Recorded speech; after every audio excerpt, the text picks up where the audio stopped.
അങ്ങനെ ബദലിന് സാധ്യത കാണുന്നുണ്ടോ ഉണക്കു സാറേ? അത് ഇന്ത്യയുടെ ചരിത്രം അറിയാതെ രാഷ്ട്രീയത്തെക്കുറിച്ച് പറയുന്നത് ശരിയാണെന്ന് എനിക്ക് തോന്നുന്നില്ല. എന്തുകൊണ്ടാണ് ഒരു ഘട്ടത്തിൽ പെട്ടെന്ന് ഭാരതീയ ജനതാ പാർട്ടി അധികാരത്തിൽ വരാനിടയായ സാഹചര്യം എന്താണ്? അപ്പോൾ ഇന്ത്യയുടെ ഒരു ഇന്ത്യ ഒരു മഹാരാജ്യമാണ്. പല വിശ്വാസങ്ങളും പല ആചാരങ്ങളും ഒക്കെ പുലരുന്ന വളരെ വലിയൊരു ചരിത്രമുള്ളൊരു രാജ്യമാണ്. അപ്പോൾ അവർ ടച്ച് ചെയ്തൊരു പോയിൻ്റ് ഉണ്ട്. എന്താണ്? ഇന്ത്യയുടെ മതപരമായ അടിത്തറയിലാണ് ഭാരതീയ ജനതാ പാർട്ടി സ്പർശിച്ചത്, അല്ലെങ്കിൽ ഹിന്ദു ദേശീയതയിലാണ് അവർ സ്പർശിച്ചത്. അപ്പോൾ അത് വളരെ ഇന്ത്യയെ സംബന്ധിച്ചിടത്തോളം ശക്തമായൊരു അടിത്തറയാണ്, സംശയിക്കാനൊന്നുമില്ല. ഇന്ത്യൻ സംസ്കാരത്തെ സംബന്ധിച്ചിടത്തോളം വളരെ ശക്തമായൊരു അടിത്തറയിൽ, ശരിയോ തെറ്റോ എന്നുള്ളത് വിടുക, അത് സ്വീകാര്യമാണോ അല്ലയോ എന്നുള്ളത് തള്ളിക്കളയുക. പക്ഷെ അവിടെ അത് സ്പർശിച്ചു. അത് വ്യാഖ്യാനിക്കാൻ ഉതകുന്ന നേതാക്കന്മാർ പല ഭാഗങ്ങളിൽ നിന്ന് ഉയർന്നു വന്നു. അപ്പോൾ കോൺഗ്രസ് മതേതരത്വം പുലർത്തി മുൻപോട്ട് വന്ന രാഷ്ട്രീയ പ്രസ്ഥാനം എന്നുള്ള നിലക്ക് ഇന്ത്യയിൽ ശക്തിപ്പെട്ടപ്പോൾ മതാധിപത്യത്തെ സ്പർശിച്ചുകൊണ്ട് അതിന് വിരുദ്ധമായ കോൺഗ്രസ് ഇതര സംസ്കാരത്തെയോ അല്ലെങ്കിൽ മുദ്രാവാക്യത്തെയോ വാഗ്ദാനത്തെയോ ഉയർത്തിപ്പിടിച്ചുകൊണ്ട് BJP മുമ്പോട്ട് വന്നു. അതായിരുന്നു BJPയുടെ അടിത്തറ എന്ന് പറയുന്നത്.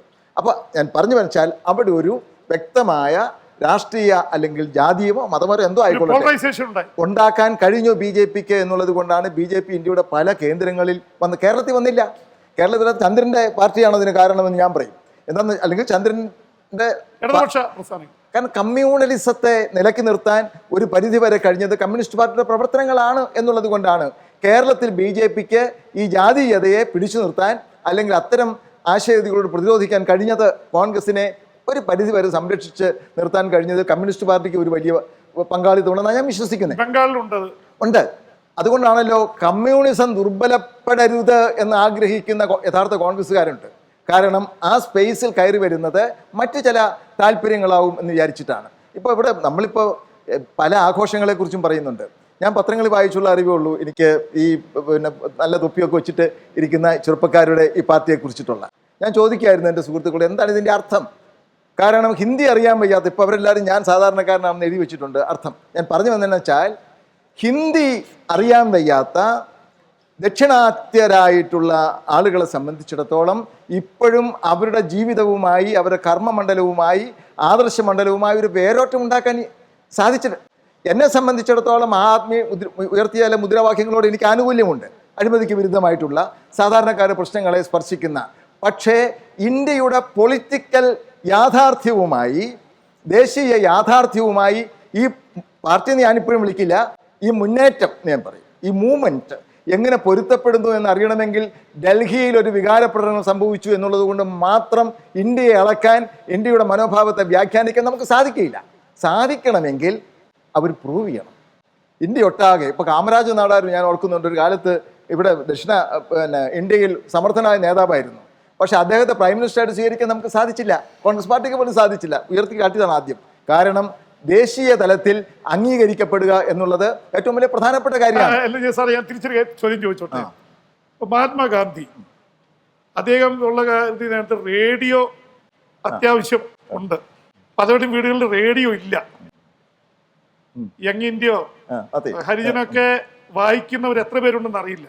പക്ഷെ ഗാന്ധിജിയുടെ ഒരു വാക്ക് കേൾക്കാൻ ഈ ഒരു വിദ്യാഭ്യാസവും ഇല്ലാത്ത കേരളത്തിലെയും ബംഗാളിലെയും പഞ്ചാബിലെയും ആസാമിലെയും കാശ്മീരിലെയും ആൾക്കാർ തയ്യാറായിരുന്നു. ഒരു മീഡിയ ഇല്ലാത്ത കാലത്ത്, ഒരു മീഡിയ റീച്ച് ഇല്ലാത്ത കാലത്ത് ഇത്രയും വലിയ മീഡിയ റീച്ചിൽ നിൽക്കുമ്പോൾ ഒരു പാർട്ടിയുടെ, അല്ലെങ്കിൽ ഇയാൾ പറയുന്നത് തെറ്റാണോ ശരിയാണോ എന്ന് മനസ്സിലാക്കാനും അതിനെ ഫോളോ ചെയ്യാനും എത്ര സമയം വേണം? ജെയിംസ് നല്ലൊരു മാധ്യമ പ്രവർത്തകനായിട്ട് ഉള്ളത് കൊണ്ടാണ് ഈ അമിതമായ വിശ്വാസം മാധ്യമങ്ങളുടെ കാര്യത്തിൽ പുലർത്തുന്നത്. മാധ്യമങ്ങളല്ല, മാധ്യമങ്ങൾക്ക് വലിയ പ്രാധാന്യമുണ്ട് എന്നൊരു മാധ്യമ പ്രവർത്തകൻ കൂടിയാണ് എന്റെ ചോദ്യം. മാധ്യമമുള്ള മീഡിയ, പക്ഷെ ആൾക്കാരെ നേരിട്ട് ജനങ്ങളിൽ എത്തിക്കാനുള്ള ഒരു മീഡിയ മാത്രമാണ്. അത്ര ഞാൻ അവകാശപ്പെടുന്നത്. അതിന്റെ അപ്പുറത്തേക്ക് എനിക്കൊരു അവകാശവാദമില്ല. പക്ഷെ അത് എത്തിച്ചു കഴിഞ്ഞാൽ ദിസ് എ റൈറ്റ് പേഴ്സൺ എന്ന് മനസ്സിലാക്കാൻ ഗാന്ധിജിയുടെ കാലഘട്ടത്തെക്കാൾ എത്ര എളുപ്പമാണ് ഇപ്പോൾ. പക്ഷെ അതിനകത്ത് ഒരു നെറ്റ്വർക്ക് എന്ന് നമ്മൾ പറയും. അല്ല, ഗാന്ധിജിക്ക് എന്ത് നെറ്റ്വർക്ക് ഉണ്ട്? സാധാരണക്കാരായ മനുഷ്യർ. ഗാന്ധിജിയുടെ നെറ്റ്വർക്ക് എന്ന് പറയുന്നത് അദ്ദേഹം ഈ ഭാരത മണ്ണിൽ നിൽക്കുന്ന ഭഗവത്ഗീതയും അല്ലെങ്കിൽ ഇന്ത്യയുടെ പാരമ്പര്യങ്ങളും പുലരുന്ന ഈ മണ്ണിൽ നിൽക്കുന്നതിൻ്റെ ഒരു ശക്തിയുണ്ട്. ഇന്ത്യയുടെ സാംസ്കാരിക പശ്ചാത്തലത്തിൽ കാൽ ഉറപ്പിച്ച് നിൽക്കുന്നുണ്ട്. ഗാന്ധിജി പറഞ്ഞല്ലോ, എൻ്റെ ജീവിതമാണ് എൻ്റെ സന്ദേശം. ഇന്ത്യ ഞാൻ പറഞ്ഞു അവർക്ക് അല്ല സാധിക്കില്ല. അങ്ങനെയുള്ള ഗാന്ധിജിമാർ ഉണ്ടായിക്കൂടെ? ഞാൻ ആം ആദ്മിയാണെന്ന് പറയുന്നില്ല. ഇന്ത്യ ആരെങ്കിലും ഉണ്ടായിക്കൂടെ ഒരു കാര്യം എന്നാണ് അല്ല, എന്റെ ചോദ്യം. ഇത് മനസ്സിലാക്കണം.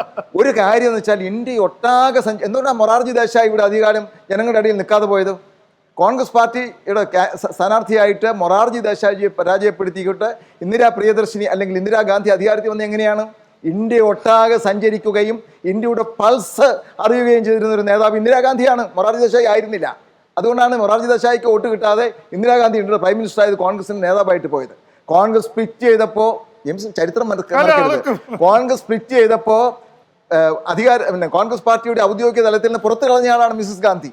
പക്ഷേ മിസസ് ഗാന്ധി ഇന്ത്യയുടെ അധികാരത്തിലേക്ക് വരികയും കോൺഗ്രസിന്റെ നേതാവായിട്ട് വരികയും ചെയ്തതിന്റെ അടിത്തറ എന്ന് പറയുന്ന അവർ ഇന്ത്യ അറിഞ്ഞു എന്നുള്ളതാണ്.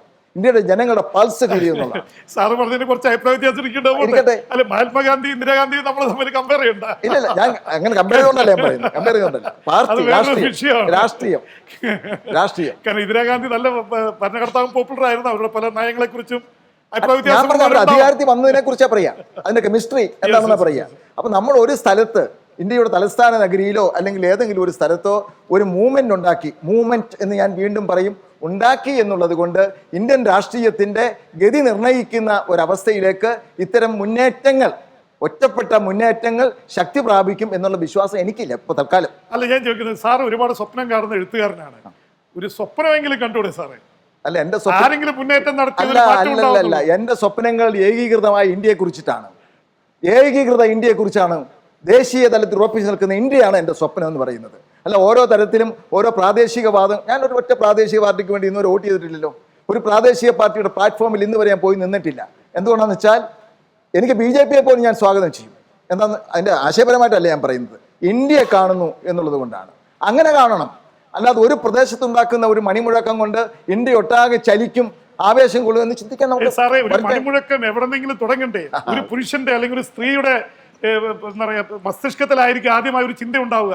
അരവിന്ദ് കെജ്രിവാളിന്റെ എന്തോ ഭാഗ്യത്തിനോ നിർഭാഗ്യത്തിനോ ഒരുപക്ഷെ അത് ഉണ്ടായത് അരവിന്ദ് കെജ്രിവാൾ എന്ന മനുഷ്യന്റെ മസ്തിഷ്കത്തിലാണെങ്കിലോ. അല്ല ആ അദ്ദേഹത്തെ കുറിച്ച് എനിക്ക് അറിഞ്ഞൂടാ. ഞാൻ അടുത്ത കാലത്തുള്ള ഒരു അറിവ് മാത്രമേ എനിക്കുള്ളൂ. പക്ഷേ ഞാൻ പറയാം ഒരു വാക്ക് ഒരു വാക്ക്. അദ്ദേഹത്തെ നല്ല ആളായിരിക്കും, നല്ല എഞ്ചിനീയർ ആണ് എന്നൊക്കെ ഞാൻ മനസ്സിലാക്കിയിട്ടുണ്ട്. നല്ല എഞ്ചിനീയർ ആണെന്ന് ഞാൻ മനസ്സിലാക്കിയിട്ടുണ്ട്. ഇവിടെ ഇരിക്കുന്ന പല കുട്ടികൾക്കും നല്ല വിദ്യാഭ്യാസമുണ്ട്, നല്ല അക്കാഡമിക്. സാധാരണക്കാരൻ മുദ്രാവാക്യം നെറ്റിയിൽ അല്ലെങ്കിൽ തലയിൽ എഴുതി വെച്ചിട്ടുണ്ടെങ്കിലും അവരൊക്കെ സമ്പന്ന വർഗ്ഗങ്ങളിൽ നിന്ന് വരുന്ന, ജീവിതത്തിന്റെ ഉയരങ്ങളിൽ നിന്ന് വരുന്ന ആളുകളാണ്. പാവപ്പെട്ട ആളുകളുടെ മനസ്സ് തിരിച്ചറിയുക എന്ന് പറയുന്നത് അല്പം വ്യത്യാസമുള്ള കാര്യം.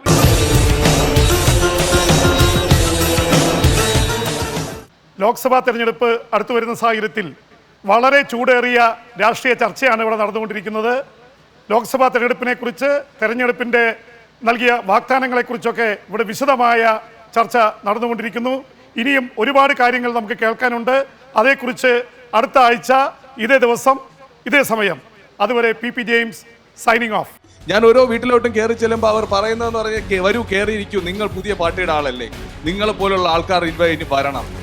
സത്യമായിട്ട് പറയട്ടെ, ആരെയും ഞാൻ അടച്ചാക്ഷേപിക്കുകയല്ല. ഇവിടെയുള്ള കള്ളന്മാരെ തള്ളിക്കളയണമെങ്കിൽ നിങ്ങളുള്ള ആൾക്കാർ തന്നെ വരണമെന്ന് പറഞ്ഞ് പോകുന്ന വീട്ടിൽ നിന്ന് ഒരു ഗ്ലാസ് വെള്ളമെങ്കിലും കുടിപ്പിച്ച് വിടുന്ന ആൾക്കാർ വളരെയധികം ഞങ്ങളുണ്ട്, കണ്ടിട്ടുണ്ട്. ഇവിടെ ബാഴ്സലോണ നഗരത്തിന്റെ 2ാം ബാഴ്സലോണ എന്നാണ് പറഞ്ഞത്. തിരുവനന്തപുരത്തെ മെട്രോ സിറ്റി ആക്കി 2ാം ബാഴ്സലോണ ആക്കുമെന്ന് പറഞ്ഞു. ഇന്ന് നാറ്റം കാരണം തിരുവനന്തപുരത്ത് ഇറങ്ങി നടക്കാൻ വയ്യ. അപ്പൊ ഇതൊക്കെ നടക്കാൻ അതിനുവേണ്ടി ഇവിടുത്തെ MP